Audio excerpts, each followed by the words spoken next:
atau merenungkan sabda untuk minggu ini, saya menemukan kata mutiara, kata bijak, atau apapun namanya dari Charlie Chaplin, komedian itu. Dia berkata mula-mula, ketika saya bercerita suatu lelucon pertama kali, semua orang tertawa terbahak-bahak. Tapi ketika saya menceritakannya yang kedua kali, hanya beberapa saja yang tertawa. Setelah saya bercerita yang ketiga kali, ternyata tak satu pun tertawa. Kemudian dia berkata, atas suatu lelucon jarang orang tertawa bergembira berkali-kali. Tapi kenapa atas masalah yang sama orang bisa menangis berkali-kali? Menurut saya kata-kata itu dalam. Atas peristiwa yang menyenangkan, kita hanya gembira sesaat, sekali. Tetapi atas peristiwa yang tidak menyenangkan, yang mengecewakan, kita bisa bersedih, kecewa, dan bahkan menangis berkali-kali. Saudara dan saudara kasih, saya mengerti hal itu sebagai salah satu mengapa orang tidak perlu mengingat apa yang sudah terjadi, terutama yang tidak menyenangkan. Dan rupanya itu jelas dan tegas dikatakan dalam bacaan pertama oleh Yesaya. Tidak ada gunanya. Jangan terus-menerus mengingat masa lalu itu. Bahkan kalaupun masa lalu itu sangat hebat sekalipun. Dan untuk kata yang terakhir ini, kemudian ada orang yang mulai berkata, ingat ya, sehebat-hebatnya peristiwa di masa lalu itu tetaplah kenangan. Karena itu sudah tidak nyata lagi sekarang. Saudara yang terkasih, mengingat dan terus membiarkan diri untuk diganggu, untuk ditentukan peristiwa masa silam, jelas merupakan sesuatu yang keliru, sesuatu yang salah. Dan saya menangkap dalam bacaan pertama ada alasan lain. Bukan hanya karena mengingat masa silam itu lebih akan menghancurkan, tetapi juga menutup kemungkinan untuk merasakan, untuk mengalami yang sekarang yang menyenangkan. Berapa banyak orang yang menghadapi makanan yang lezat, teman-teman yang menyenangkan, tetapi tetap tidak bisa merasakannya hanya karena peristiwa masa lalunya. Berapa banyak orang yang akhirnya tidak menggunakan kesempatan yang sekarang, betapa nikmatnya berkumpul, berteman, tertawa gembira dengan saudara dan saudarinya, hanya karena pernah terluka di masa lalunya.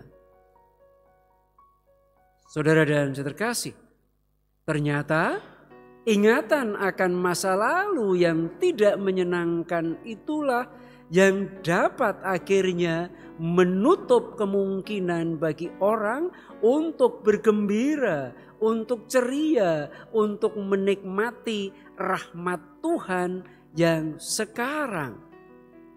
Maka lagi-lagi dalam bacaan pertama, lupakanlah masa silam itu. Lihatlah sekarang saya mengalirkan air. Sekarang saya membuat mata air di padang belantara itu. Lihatlah, rasakanlah, nikmatilah anugerahku itu sekarang. Jangan biarkan engkau terus-menerus merasakan dan bahkan akhirnya menutup segalanya itu dengan masa silam yang tidak menyenangkan. Saudara dan saudara kasih, marilah kita beralih ke dalam bacaan kedua mengenai kehidupan Paulus. Rupanya sama yang ingin disampaikannya. Saya tidak bangga terhadap apa yang sudah terjadi di masa lalu itu. Bahkan ketika ia sungguh-sungguh mencurahkan perhatiannya, tenaganya untuk mengabdi dan taat kepada Taurat itu. Ternyata semuanya itu adalah sampah, kata Paulus. Mengapa? Karena ia ingin dan ia bergembira untuk menikmati yang sekarang karena dekat dengan Yesus dan bahkan bisa punya harapan di masa depan itu. Karena pada akhirnya apapun itu, apakah itu kebanggaan ataupun yang lainnya yang dimilikinya, ternyata semuanya tidak akan ada gunanya. Paulus sangat terhibur dan menikmati akan adanya harapan ke depan itu. Pengenalannya terhadap Yesus membuat ia punya harapan ke depan itu.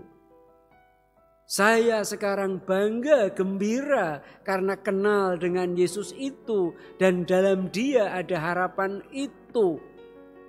Semua yang sudah lewat, semua yang telah dimiliki ternyata tidak berguna.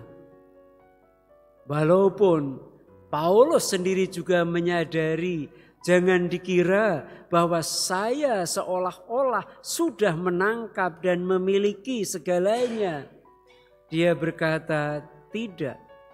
Tetapi ibarat orang berlari, saya tidak ingin untuk menoleh dan mengingat apa yang terjadi di masa silam itu.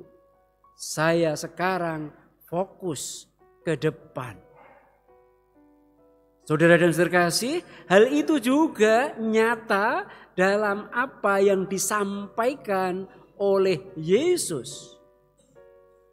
Betapa berat, betapa susah untuk menerima kenyataan sebagai orang yang berdosa seperti perempuan itu. Menjadi berat, menjadi lebih susah karena semua orang mengadilinya, semua orang berkata buruk tentang dia. Sangat berat, seolah ia tidak mungkin keluar dari apa yang pernah terjadi itu. Seolah dia tidak akan pernah keluar dari akibat yang ia lakukan itu. Semua orang berkata buruk tentang dia. Semua orang bahkan ingin menghukum dia. Tetapi Yesus adalah pribadi yang menggambarkan Tuhan sendiri. Dan dia ketika semua orang telah pergi, dia berkata dengan lantang dan jelas. Dengan berdiri tegak, dia berkata, adakah yang menghukum engkau? Dan ketika perempuan itu berkata, tidak ada. Saya mengagumi kata Yesus yang kemudian ia ucapkan, aku juga tidak menghukum engkau. Jelas Yesus tidak membenarkan suatu yang salah. Jelas Yesus tidak menganggap benar sesuatu yang keliru. Tetapi ia dengan lantang berkata, aku tidak menghukum engkau. Tetapi sekarang pergilah dan jangan berbuat dosa lagi. Saya merenungkan hal ini dan menangkap bahwa seolah Tuhan ingin berkata, saya tahu apa yang terjadi di masa lalu. Tetapi bagi Tuhan, apa yang di depan lebih penting daripada apa yang sudah terjadi. Seberat apapun, sejahat apapun, kalau itu sudah terjadi, maka tidak bisa dibandingkan dengan pentingnya apa yang di depan. Begitulah Tuhan menunjukkan kasih-Nya.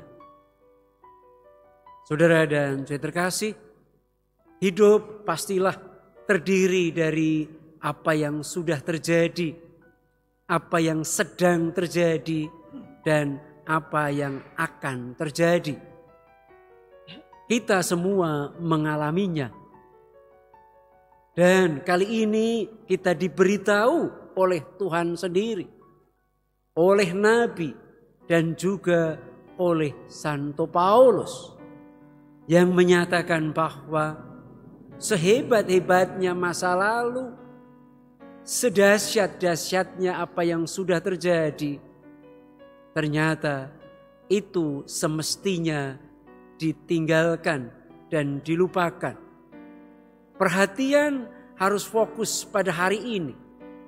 Jangan sampai peristiwa masa lalu menutup kemungkinan bagi kita untuk merasakan kasih Tuhan itu sekarang. Dan lebih daripada itu, semoga semua yang pernah terjadi tidak membuat kelam kita menatap masa depan, tetapi tetap dengan gembira dan ceria. Seperti Paulus berkata, saya tidak akan menoleh kepada masa silam, tetapi saya akan fokus perhatian ke masa depan. Selama 40 hari kita berusaha untuk bertobat. Kini kita sudah mencapainya dalam minggu kelima. Kita sudah mendekati yang kita rayakan.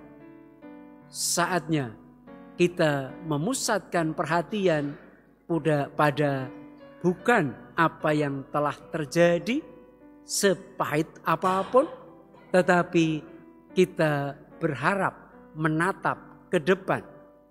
Perayaan Paskah macam apakah yang sebenarnya kita harapkan? Amin.